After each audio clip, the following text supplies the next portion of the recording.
Hi, and welcome to Creepy Crime Story, where the darkest truths aren't imagined. They're real. She left the house for Christmas shopping. 2 months later, her frozen body was found by a ditch. Her husband. He said prison was easy. This is the story of Jennifer Ramsaran and how betrayal can wear a wedding ring. It was December 11th, 2012, a Tuesday in New Berlin, a small, quiet town in Shenango County, New York. The kind of place where people wave at each other in the grocery store parking lot, where 3 inches of snow falling overnight is enough to close school, but not enough to stir fear. In towns like New Berlin, crimes don't just shock the system, they tear into the community's sense of safety. Jennifer Ramsaran was a 36-year-old stay-at-home mother of three. She lived with her husband, Ganesh Remy Ramsaran, a technical professional employed by IBM. From the outside, their life looked stable, not extraordinary, just clean, consistent. A well-maintained 2-story house, 3 children in school, and seasonal decorations neatly arranged on the porch. There were no previous police visits, no community complaints, no public friction, at least not until that Tuesday morning. That morning, Jennifer reportedly left her house to buy Christmas presents at the Destiny USA Mall in Syracuse, roughly 60 miles away. She was driving the family's minivan. According to Remy, that was the last time he saw her. She didn't return home that night. She didn't call. Her phone went straight to voicemail. But something didn't add up.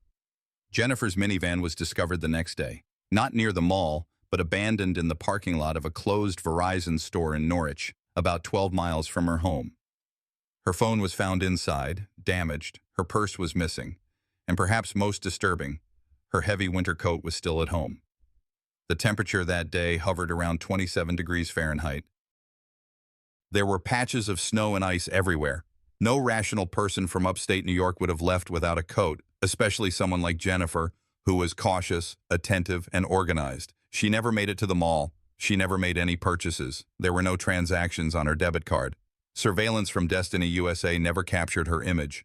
Remy called the local police, not 911 but the non-emergency line, later that evening to report her missing. His tone, according to the responding deputy, was flat. Matter of fact. No urgency, no fear. Just a man stating that his wife had left that morning and hadn't returned. When asked if he'd gone looking for her, he said no. He assumed she was just taking some time to herself. Maybe she needed space. Maybe she went to visit someone. But Jennifer didn't have a history of disappearing. She wasn't depressed. She wasn't secretive. She didn't drink or use drugs. She was close with her kids, involved in their schooling, and regularly in contact with family and friends. By the second day, Jennifer's parents were alarmed. They hadn't heard from her. Her children hadn't spoken to her. Her best friend, Eileen Sales, was equally concerned. And yet, according to police logs, Remy showed no indication of organizing a search or distributing flyers. No social media posts, no community outreach, just a brief statement. She left and didn't come back. The New York State Police opened a missing persons file. They canvassed the area. They documented the van, secured the damaged phone, and retrieved potential fingerprints. Nothing initially pointed to foul play. No broken windows, no signs of forced entry or struggle, but the absence of evidence was itself troubling. There was no coherent timeline, no verifiable eyewitness sightings, no surveillance placing Jennifer outside the home. Everything stopped that morning. Investigators began building a timeline anyway. Jennifer was last seen alive at home. She was wearing yoga pants and a long-sleeve thermal. Her children had gone to school. Remy was the only adult in the house. He claimed to have gone for a jog around the time Jennifer left, saying he later showered and continued working from home. But data from his devices, his smartphone, his work laptop, and his gym records would soon become a critical point of focus. Meanwhile, a quiet tension spread through the neighborhood. New Berlin wasn't used to mystery.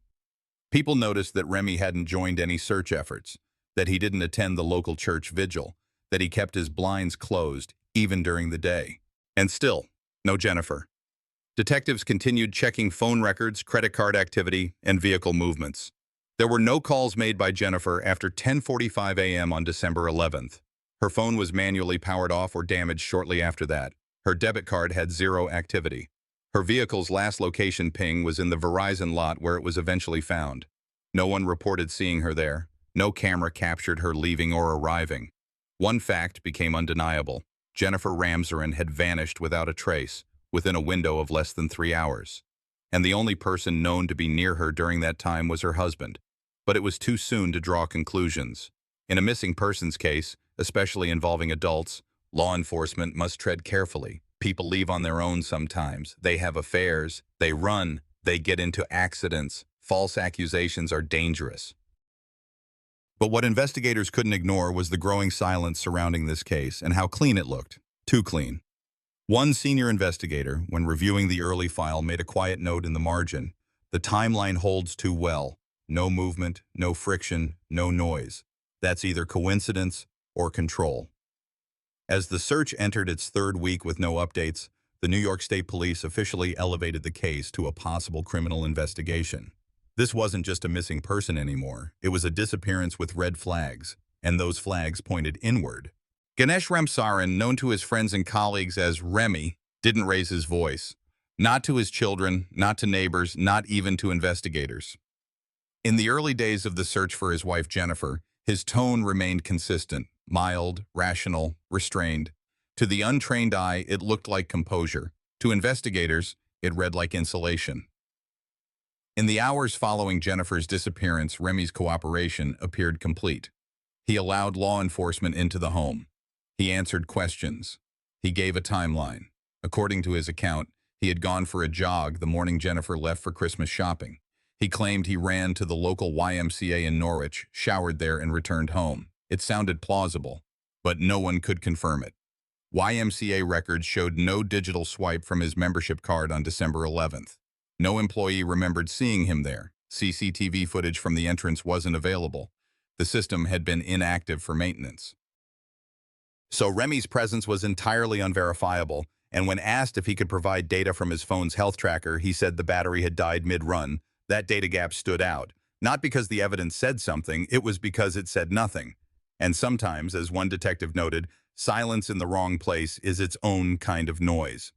Investigators turned their attention to digital timelines. Jennifer's phone had stopped transmitting data at 10:51 a.m., roughly an hour after Remy claimed she left. Her phone was later found powered off and damaged in the minivan. Her text history had no irregularities, no sudden arguments, no trace of a planned meetup. Remy's digital footprint was another matter. His laptop login records showed no activity between 9:45 a.m. and 12:30 p.m. This directly contradicted his claim of working from home after the jog. When pressed, he explained that he had taken a break to rest after the run. But there was no Fitbit data to back up the exercise, no smartwatch, no verifiable run path. Then came a routine forensic sweep of clothing. The hoodie Remy wore that morning, already washed, was tested. A small sample was retrieved near the cuff seam, too degraded for immediate sequencing. It was logged, secured, and sent for full analysis. At the time, it was inconclusive, but it wouldn't stay that way. Meanwhile, interviews began to reveal something beneath the surface of the Ramsaran home. Jennifer's parents described tension in the marriage, subtle, but growing. Friends of the family noted that Remy was frequently withdrawn. He spent long hours on his computer and rarely joined family events unless prompted. One friend put it this way: he didn't act like someone miserable. He acted like someone already mentally checked out. When detectives questioned Remy about recent marital struggles, he downplayed them. Nothing unusual, he said. Just life stuff. He never mentioned any third party, no argument, no conflict, just normal distance. But in a forensic context, vagueness can be a red flag. And at this point in the investigation, there was no body, no confirmed crime scene, and no direct witness. It was a procedural vacuum, but that vacuum was being filled by inconsistencies, not just from what Remy said, but from what he didn't. Phone records showed that Remy had made several calls between 11 o'clock a.m. and 2 o'clock p.m. the day Jennifer vanished. One of those calls stood out. It was to a number registered to Eileen Sales, Jennifer's longtime friend. When questioned, Eileen stated it was nothing unusual, just a check-in. Still, the timing raised internal concern. Eileen had been one of the first to express worry about Jennifer's disappearance. But now, she was showing up on Remy's call log during the critical missing window. The relationship warranted a closer look. As days passed and no new sightings emerged, investigators made a decision. Jennifer Ramsaran's case would be treated as a potential foul play investigation. Not officially a homicide yet, but clearly no longer a case of voluntary disappearance. Behind the scenes, state police compiled a full background profile on Remy. no criminal record, stable employment, educated, no financial red flags. But socially, he'd grown isolated. He was active in online gaming communities, particularly World of Warcraft. He logged in for hours late into the night, sometimes while Jennifer was asleep. This wasn't suspicious on its own, but it fit a larger behavioral picture: physical absence masked by digital presence. One forensic specialist quietly noted during internal review, he's connected to everything, except the one thing that matters, her. By the end of the second week, there was no movement, no ransom demand, no credit card activity. Jennifer's disappearance had frozen into place. What remained was a home that felt lived in, but wrong. Detectives noted the house was unusually clean, laundry sorted, dishes washed, no clutter.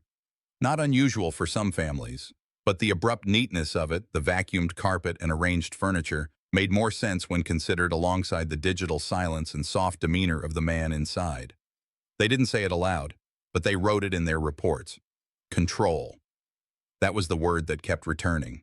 The minivan wasn't where it was supposed to be. That fact alone didn't prove anything, but it didn't feel right. Jennifer Ramsaren's Chrysler Town Country was found abandoned in the parking lot of a shuttered Verizon store on the outskirts of Norwich, New York. The location was quiet, isolated, and several miles in the opposite direction of the mall where she was supposedly headed. The store had been closed for months. There were no security cameras, no witnesses, no traffic. To an average passerby, it was just another parked vehicle. To investigators, it was the first physical anchor in a case that had so far offered only absence. The van was unlocked. Her phone was inside, screen shattered, wedged between the passenger seat and center console. There was no purse, no receipts, no evidence she had been shopping. The floor mats were clean. There was no sign of a struggle, no blood, no hair, but her coat, according to her family, was still at home. And on that December day, the temperature had barely climbed above freezing. The detective on scene noted the front seat's position was closer than Jennifer typically kept it. That might have been meaningless, but when combined with the lack of fingerprints, especially hers, on the steering wheel or door handles, it created an uncomfortable possibility that Jennifer didn't drive the van there herself. There was also no snow buildup on the windshield, which meant the vehicle hadn't been sitting there for long. It had been parked intentionally, recently, and likely by someone who didn't want it to be found too soon. At the state police lab, the forensic team performed a standard evidence collection sweep. The interior showed signs of being wiped, cleaner than expected for a family vehicle in daily use. Swab samples were taken from high-contact areas: door latches, gear shifter, steering wheel. Partial latent prints were recovered, but not enough for identification. One senior tech made a quiet remark during review. There's clean, and then there's scrubbed. This feels scrubbed. Back at the Ramsaren residence, investigators were narrowing the missing window. Based on digital records and phone pings, Jennifer was last accounted for around 10:45 a.m. Her phone lost signal at 10:51 a.m. The van was spotted in the Verizon lot by a neighbor walking her dog around 2:30 p.m. That left a 3.5-hour gap. They started by reconstructing Remy's version of that morning.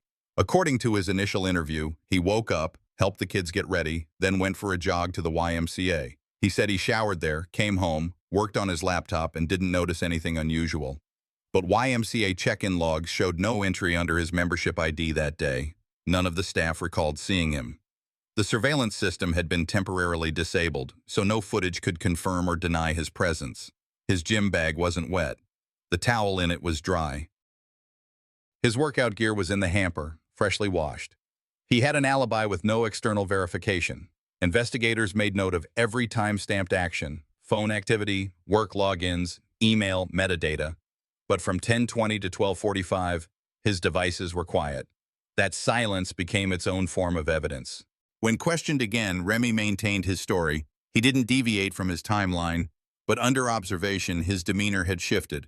He was polite, cooperative, but emotionally blank, not evasive, just disengaged. One officer wrote in his report, "He's answering everything, but there's no tension, no urgency. It's like he's playing a part that no longer needs rehearsal." Meanwhile, crime scene technicians returned to the minivan with luminol to scan for blood traces invisible to the naked eye. No active reaction, no blood stains.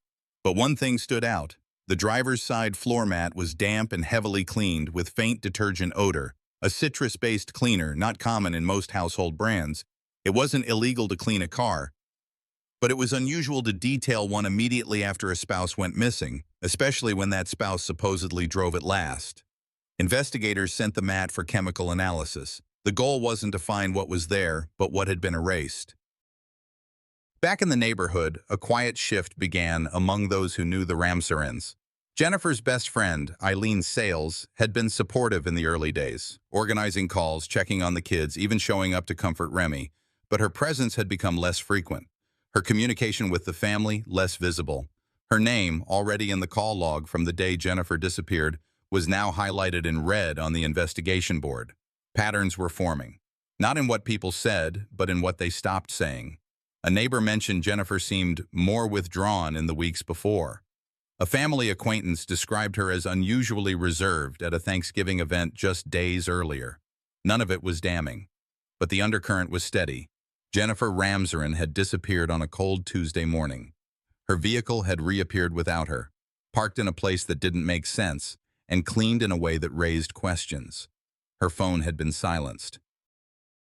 Her presence erased, and the person closest to her had offered a timeline that, under scrutiny, began to splinter. In February of 2013, nearly 2 months after Jennifer Ramsaren disappeared, a local resident walking along a rural road near New Berlin found what no one had dared hope for: a body. The discovery was made beside a shallow ditch just off a rarely traveled lane. The cold winter had gripped the land tight and the ground was frozen hard. The body, wrapped only loosely in a thin blanket, was partially covered in snow and ice. The New York State Police were called immediately. What began as a search for a missing woman had now turned into a homicide investigation. At the morgue, forensic pathologists began the painstaking process of identification and examination. The body was that of Jennifer Ramsaren. The medical examiner's report showed extensive trauma to the head, consistent with blunt force injury, no gunshot wounds, no signs of sharp force trauma. The absence of defensive wounds suggested either the victim was incapacitated or caught unaware. Further analysis revealed bruising on the torso and subtle abrasions on the arms. It told a story of violence and struggle, but one that ended quickly. Under Jennifer's fingernails, technicians found traces of foreign DNA, male DNA, that did not match her husband's profile. The partial profile could not immediately identify the source, but its presence raised critical questions. Had she scratched her attacker in a desperate bid for survival? Or was this DNA contamination? The lab maintained strict protocol to avoid false leads. A notable forensic detail was the condition of the body itself. The cold temperature had slowed decomposition, preserving some evidence but complicating the exact time of death estimate. The medical examiner placed the time of death within hours of her disappearance, tightening the investigation's timeline. Detectives revisited the crime scene where the van was found, noting the distance between the site and where Jennifer's body was recovered, more than 20 miles apart. The lack of blood or biological material in the vehicle suggested the assault did not begin there. Investigators theorized she had been transported post-injury. Meanwhile, search and rescue teams canvassed the nearby woods and roadways again, collecting fibers, leaves, and other trace evidence.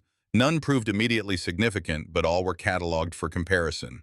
The community reacted with a mixture of grief and fear. In small towns, such acts leave invisible wounds that endure longer than the winter. At headquarters, the case shifted. What was once a missing person file had become a homicide investigation with a very narrow suspect pool.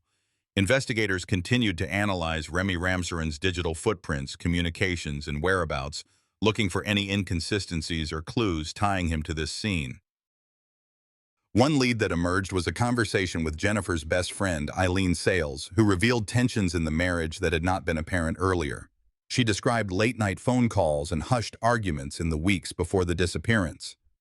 While Eileen denied direct knowledge of violence, her testimony added context to the growing suspicion around Remy. As the forensic evidence solidified, the lead detective reflected quietly, "In towns like New Berlin, murders aren't just crimes, they tear at the fabric of a quiet community. The pieces are falling into place, but the truth is never simple." The discovery of Jennifer Ramsaren's body changed everything. No longer a missing person, this was a confirmed homicide. The case, once shrouded in uncertainty, now demanded answers from physical evidence. Forensic teams returned to the sites tied to Jennifer's disappearance, the van, the house, and the ditch where her body was found, collecting and processing any trace that could shed light on the final moments of her life. At the Verizon lot where the van was found, technicians carefully combed the interior. Though no blood was visible, advanced testing detected faint biological traces on the gearshift and driver's side door handle. These minute samples later matched Jennifer's DNA profile, confirming she had been in the vehicle recently. The unusual absence of her fingerprints on the steering wheel suggested the van had been driven or moved by someone else. Swabs taken from the floor mats indicated a strong presence of detergent residue, consistent with aggressive cleaning.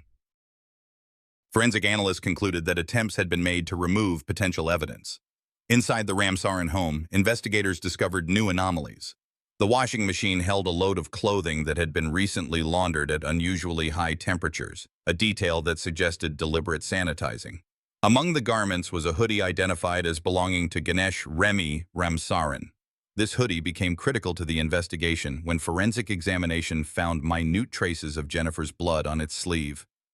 Simultaneously, digital forensics tightened the investigative timeline. Analysts pieced together call logs, text messages, and internet activity. The window between 10:20 a.m. and 12:45 p.m. on December 11th was scrutinized extensively. During this period, Remy's phone records showed several brief calls to Eileen Sales, Jennifer's closest friend. Their messages hinted at a relationship deeper than friendship, but stopped short of revealing clear details. Investigators noted the pattern, a sudden increase in communication frequency during the critical hours when Jennifer disappeared. The digital data revealed more. Remy's laptop logged off unexpectedly at 10:30 a.m., coinciding with the disappearance window, and did not reconnect until nearly 1 p.m. This gap remained unexplained. At the crime lab, comparisons between DNA profiles gathered from the crime scenes, the vehicle, and the body strengthened the connection between Remy and the crime. The male DNA beneath Jennifer's fingernails did not match Remy's, but it was incomplete and of unknown origin, a point the defense would later raise. Through analysis, the forensic team established a timeline. Jennifer was incapacitated near the home, moved to the van or another vehicle, and transported to the ditch where her body was found. This sequence explained the scattered locations of evidence and the attempts at concealing forensic traces. The investigative team had effectively closed the circle of physical evidence, tightening the noose around the suspect. The absence of clear external suspects and the mounting forensic data focused the case squarely on Ganesh Ramsaran. A senior detective commented on the case file. In quiet towns like New Berlin, these cases don't just break hearts, they break communities. The evidence here wasn't loud, it was cold and methodical, but it spoke clearly. While the case moved toward prosecution, the human cost continued to reverberate through the family and the small town. When the indictment was handed down against Ganesh Remy Ramsaran, the atmosphere shifted. What had been a quiet investigation turned into a high-stakes criminal trial that would test every piece of evidence and witness testimony. The court was set in New York, and the charges were severe: second-degree murder. Remy's defense team prepared quickly, challenging forensic findings and the narrative built by the prosecution.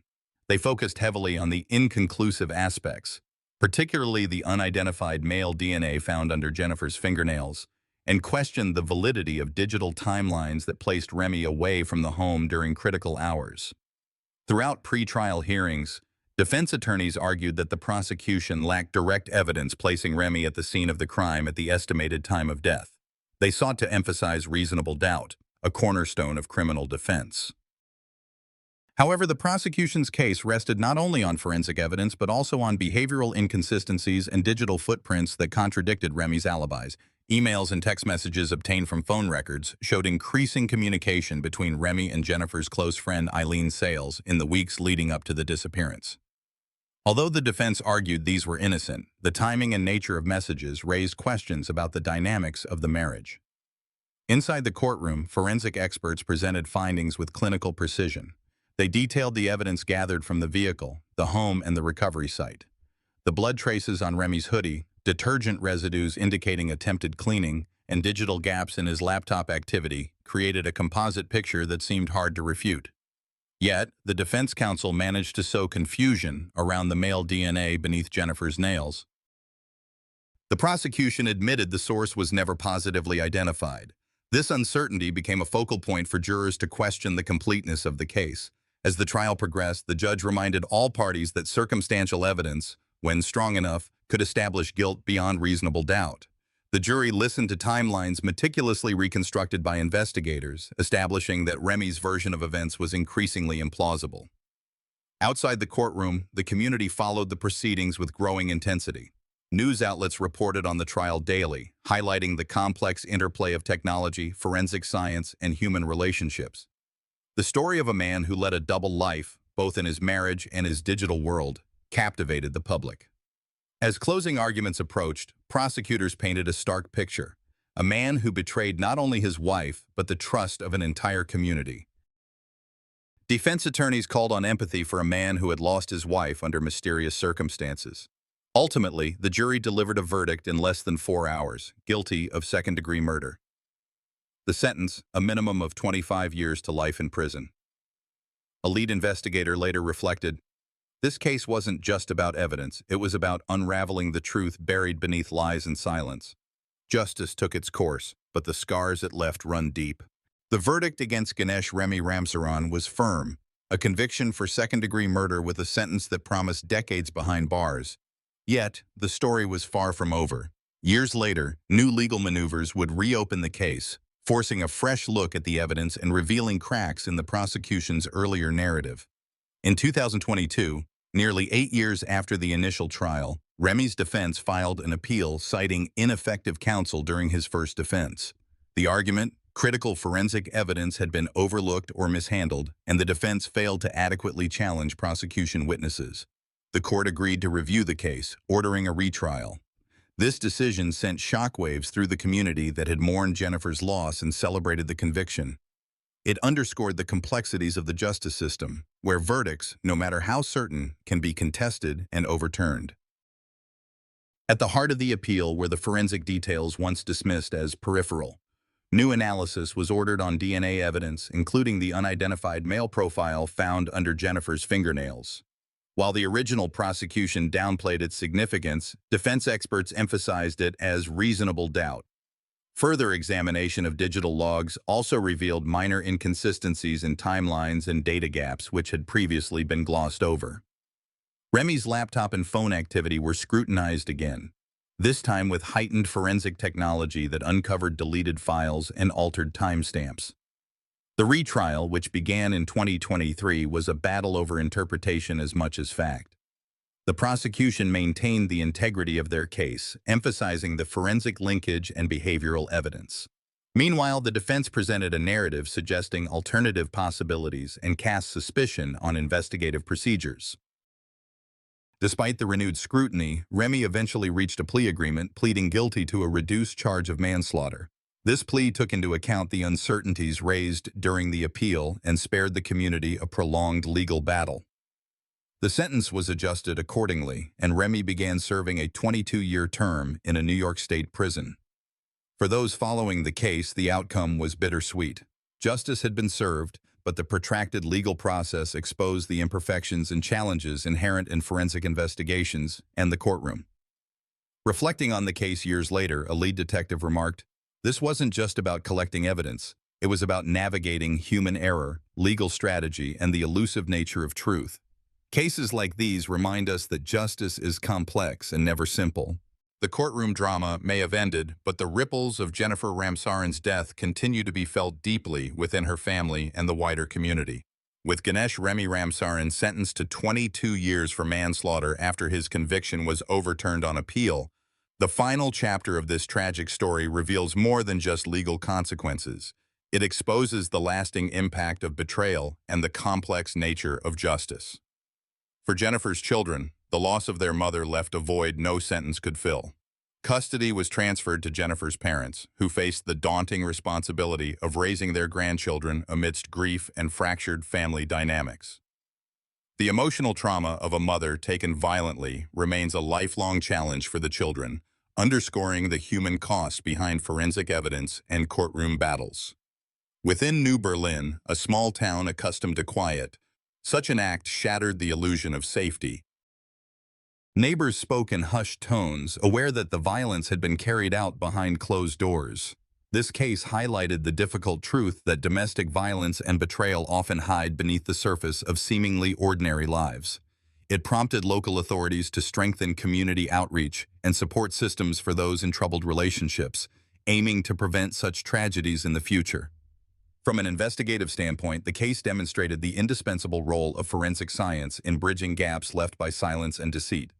Without the careful gathering of DNA evidence, digital footprints, and forensic examination of both vehicle and body, the truth might have remained buried.